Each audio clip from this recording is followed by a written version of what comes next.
बंगाल में उस समय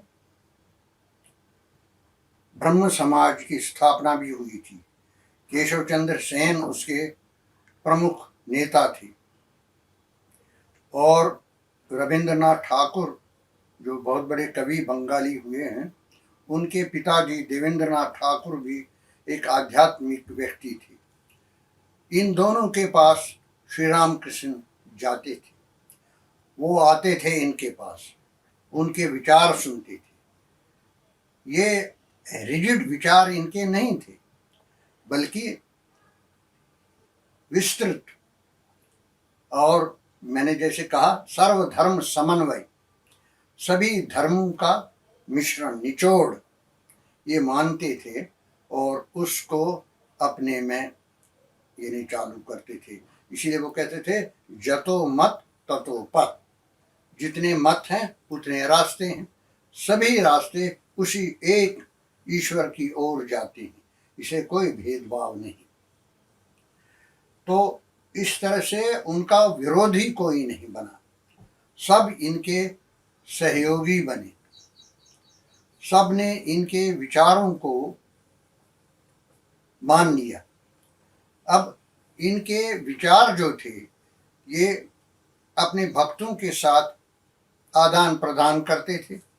भक्त लोग आते थे, प्रश्न पूछते थे, ये जवाब देते थे और इस प्रक्रिया को इनके एक भक्त जिनका नाम महेंद्रनाथ गुप्त था, लेकिन वो शर्मिला आदमी था, वो अपना नाम म लिखता था, उसने इनकी सारी बातों को डायरी के रूप में नोट कर लिया और ट्रैक्ट्स के रूप में छापा और उसका नाम रखा श्री रामकृष्ण कथा अमृत। बंगला में उसका हिंदी में अनुवाद हुआ।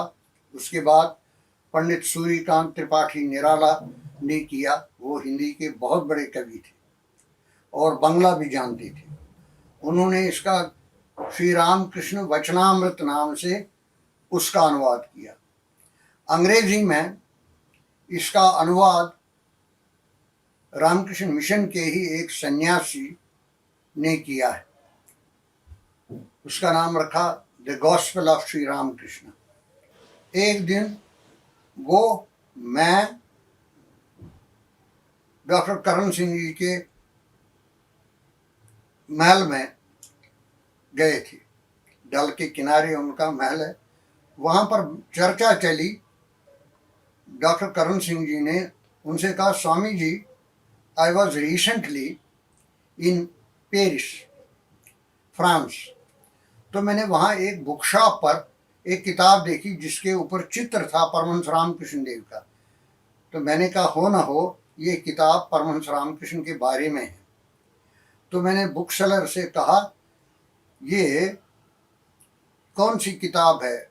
उन्हें कहा ये फ्रेंच अनुवाद है रामकृष्ण कथामृत का। तो उनकी बात सुनकर के स्वामी रंगनाथन जी को आश्चर्य हुआ।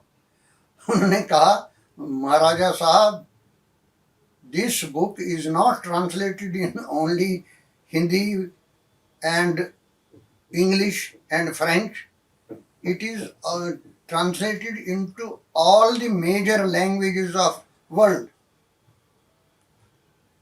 तो मुझसे कहा, चमन, is it translated in Kashmiri and Urdu? मैंने उनसे कहा, महाराज, I don't know about Urdu but in Kashmiri it is not. तो उन्होंने कहा do it, ये आज्ञा थी उनकी 1986 में। तो मैंने ये शुरू किया काम और जब ये तैयार हो गई, इसको दोनों लिपियों में, ये नागरी लिपि में, इसको हिंदी लिपि कहते हैं, इसमें ये छपी है। मैं इसका कोश और तर्जमकार चमनलाल सप्रू। इसको उर्दू लिपि में कश्मीरी जानने वालों के लिए भी छापा। ये है कोशुर तर्जम कार प्रोफेसर चमनलाल सप्रू, और इसे रामकृष्ण मिशन श्रीनगर ने छापा। अब उसके बाद उर्दू की बारी आई, तो उर्दू में श्री रामकृष्ण के अकवाल ज़रीन, ये जम्मू के रामकृष्ण मिशन ने इसको छापा। तो इस तरह से हर एक पढ़ते इसको पढ़ करके श्री रामकृष्ण की सहधर्मिणी शारदा माता ने महेंद्र नाथ से कहा, भाई तुम क्यों शर्माते हो, इसमें जो कुछ तुमने लिखा है ये वही चीज़ें हैं जो उन्होंने कही हैं, इसमें कोई भी फर्क नहीं। और स्वामी विवेकानंद को जब इन्होंने ये किताब भेजी तो उन्होंने कहा, अरे भाई मुझे आश्चर्य होता है, ये काम क्यों नहीं और किसी ने किया, ये शायद श्री रामकृष्ण ने तुम्हारे ही लिए रखा था, तो उन्होंने इसको रखा। और इस तरह से उनके सभी विचार इसमें एकत्रित है।